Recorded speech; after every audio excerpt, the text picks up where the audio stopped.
Hello दोस्तों, I am Vishal Joshi, director of nucleus education and HOD of inorganic chemistry.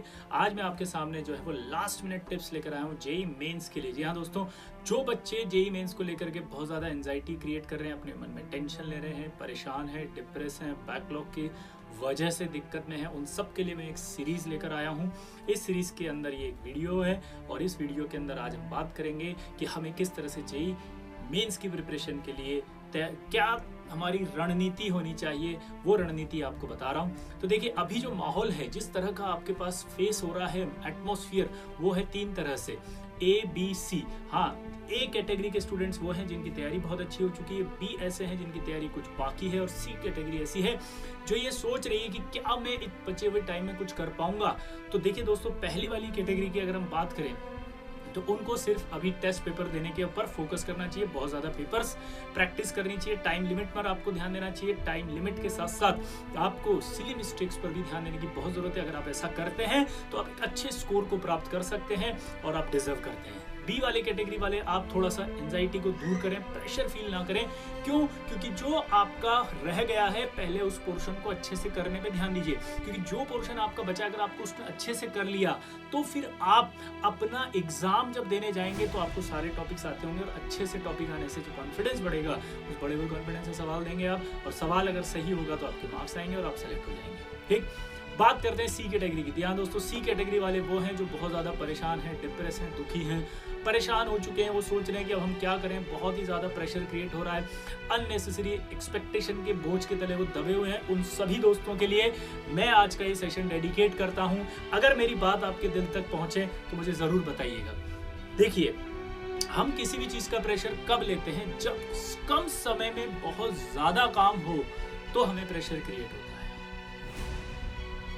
बहुत कम समय में बहुत ज़्यादा काम हो तो बहुत प्रेशर क्रिएट होता है, और अगर हमारे पास बहुत ज़्यादा टाइम हो और बहुत कम काम हो तो प्रेशर बहुत कम आता है। एंजाइटी नहीं आती, डिप्रेशन नहीं आता, फ्रस्ट्रेशन नहीं आता, और अपना जो टारगेट है वो क्लियर दिखाई देता है। तो दोस्तों, इस प्रेशर को मैं आज आपके रिलीज करता हूँ। आप 23 फरवरी वाले स्लॉट को भूल जाइए।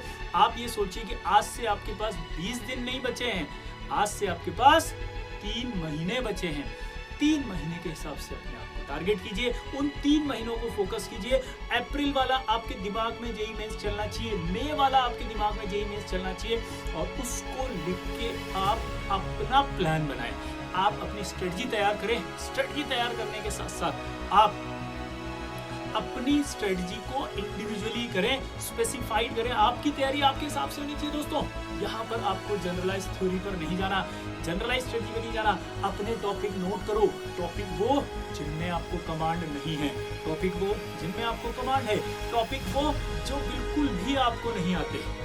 3 टॉपिक, 3 कैटेगरी, 3 तरह की स्ट्रेटजी। पहले महीने में एक कैटेगरी के टॉपिक करूंगा, दूसरे महीने में दूसरी कैटेगरी के, तीसरे महीने में तीसरी कैटेगरी के। आफ्टर 3 मंथ आप तैयार हो चुके होंगे आपकी आईटी जेई के अंदर अच्छी रैंक लाने के लिए। अगर ये स्ट्रेटजी आपको मेरी पसंद आ रही है तो आज, जी हाँ दोस्तों, सिर्फ आज बैठ जाइए, रात को लिखिए वो टॉपिक और लग जाइए अपनी जेई की प्रिपरेशन के अंदर। उसी की सीरीज के अंदर हम आगे बढ़ते हुए आज के वीडियो की बात कर रहे हैं। आज के वीडियो में हम बात करेंगे कि आपको इन बचे हुए दिनों में किस तरह से अपने आप को संभाल के रखना है। तो देखिए, इसमें हम कुछ सेगमेंट्स को चुनेंगे जिन सेगमेंट्स पर आपको वर्क करना होगा। सबसे पहले आपको फूड हैबिट्स पर वर्क करना पड़ेगा।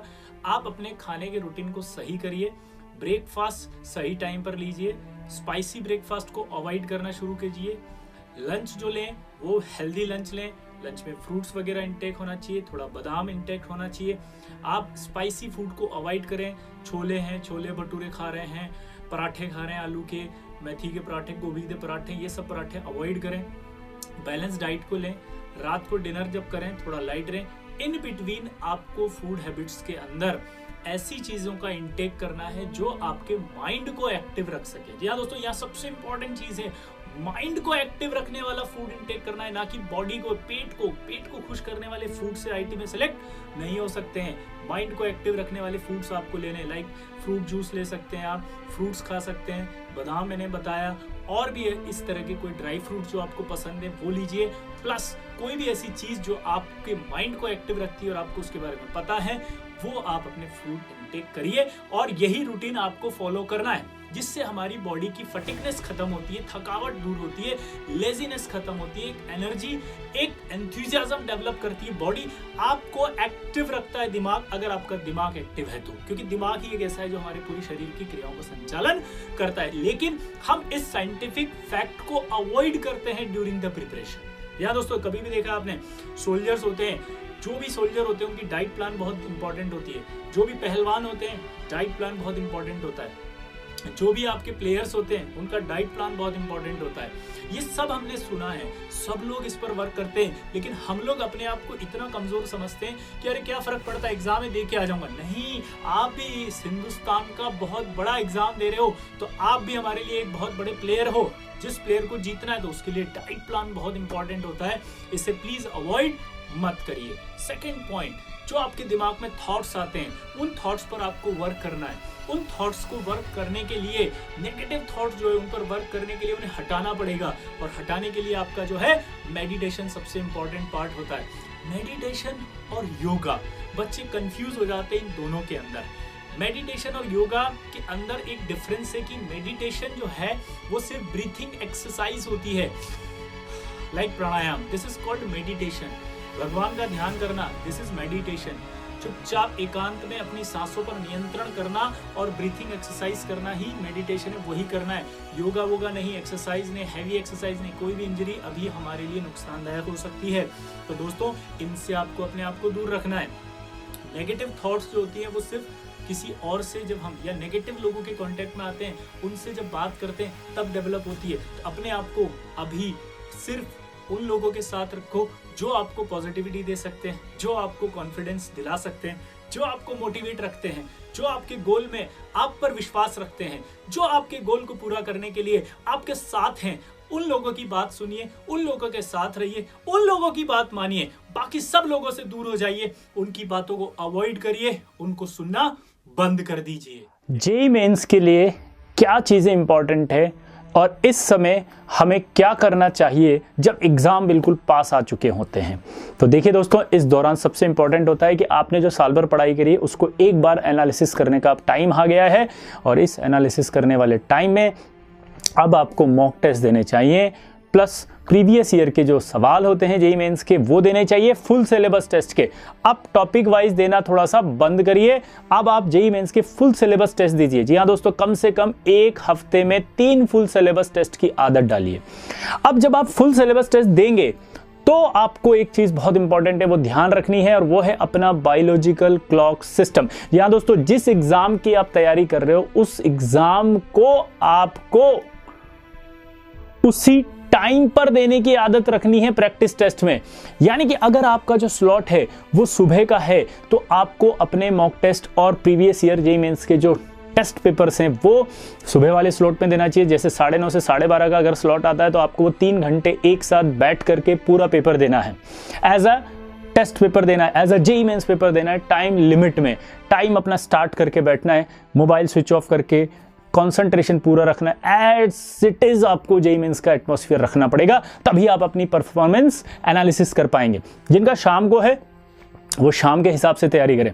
तो ये जो टाइम पीरियड आ रहा है एग्जाम का, इस टाइम पीरियड में आपको अपने आप को अब तैयार करना पड़ेगा उस एटमॉस्फेयर के लिए जो एटमॉस्फेयर एग्जाम में आपको मिलेगा। जी हाँ दोस्तों, अब आपको सबसे पहले अपने पेपर के साथ उसको एनालिसिस करने का भी एक तरीका डेवलप करना पड़ेगा, और उसके लिए आपको जब आप पेपर खत्म हो जाए एक रजिस्टर बनाना चाहिए। उस रजिस्टर में आप लिखिए जेईई मेंस पेपर दिस या मॉक टेस्ट नंबर दिस, उसमें फिर लिखिए फिजिक्स, केमिस्ट्री, मैथ्स। फिर आप नोट करिए कि कौन सा सवाल आपका गलत हुआ, किस टॉपिक का आपका गलत हुआ। अगर टॉपिक जिसका गलत हुआ वो आपको नहीं आता था तो दोस्तों आपको वहां पर लिखना पड़ेगा कि ये मुझे नहीं आता है, तो आप अगले टेस्ट देने से पहले वो टॉपिक लर्न कर लीजिए अच्छे से, ठीक है। और हर एक टेस्ट में कम से कम 10 मार्क्स ज़्यादा लाने हैं, ये टारगेट रखिए। तो जिससे अगर आपके अभी मान लीजिए 80 नंबर आ रहे हैं, 100 नंबर आ रहे हैं या 150 नंबर आ रहे हैं, तो हर एक टेस्ट में अगर 10-10 नंबर का आप टारगेट लेके चलते हो तो करीब करीब आने वाले टाइम में आप अपने पास 6 से 8 टेस्ट देने की कैपेसिटी रख सकते हैं। और 6 से 8 टेस्ट देने के बाद हर एक में अगर आप 10-10 नंबर का टारगेट रखते हैं तो एक एवरेज भी मानूं तो 30 से 40 नंबर आप अपने इंक्रीज कर सकते हैं इस स्ट्रेटजी से। और ये आपको मैं गारंटी दे रहा हूं दोस्तों, ये प्रूवन स्ट्रेटजी है। जितने बच्चे मैंने आज तक पढ़ाए हैं उन सब पर ये स्ट्रेटजी मैंने अप्लाई करी है और अप्लाई करने के बाद उनके कम से कम 50 नंबर बढ़े। जी हां, 50 नंबर गारंटी के साथ बढ़े, लेकिन सिर्फ पेपर देने से नहीं, टाइम लिमिट में पेपर देने से। पेपर का एनालिसिस करने के बाद, पेपर का एनालिसिस आपको स्ट्रिक्टली करना है। आपको ये लिखना पड़ेगा कि कौन सा कैलकुलेशन मिस्टेक से गलत हुआ, कौन सा सिली मिस्टेक से गलत हुआ, कौन सा इम्प्रॉपर रीडिंग से गलत हो रहा है। तो ये सब आपको जो मिस्टेक्स हो वो नेक्स्ट वाले टेस्ट में नहीं करनी, इस प्रॉमिस के साथ आपको उतरना पड़ेगा। और वो आपको रजिस्टर पढ़ना पड़ेगा एग्जाम अगला वाला देने से पहले। यानी कि जिस एग्जाम का आपने एनालिसिस किया उसके बाद जब आप अगला एग्जाम देने वाले हैं तो वो रजिस्टर आप पढ़कर जाएं। पहले तो थ्योरी या नोट्स पढ़ें या ना पढ़ें, पर वो जो गलती की आपने वो रजिस्टर जरूर पढ़ें। वो रजिस्टर पढ़ के जाने के बाद अपने माइंड को आप एक्टिव रखें कि यार ये गलतियां मैंने पिछले टेस्ट में की थी, इस टेस्ट में नहीं करूंगा। आप देखिएगा बिना पढ़े आपके 10 नंबर बढ़ जाएंगे, बिकॉज आपने जो साल भर पढ़ा है वो कहीं ना कहीं दिमाग में है, बस उसे अप्लाई करना एग्जाम में। अप्लाई करने के लिए अब आपको उसकी परिस्थितियों के हिसाब से काम करना पड़ेगा, दिमाग को रखना पड़ेगा, फोकस बढ़ाना पड़ेगा, कंसिस्टेंसी बनानी पड़ेगी, सिटिंग कैपेसिटी बढ़ानी पड़ेगी, जो आज के बच्चों की सबसे बड़ी प्रॉब्लम है।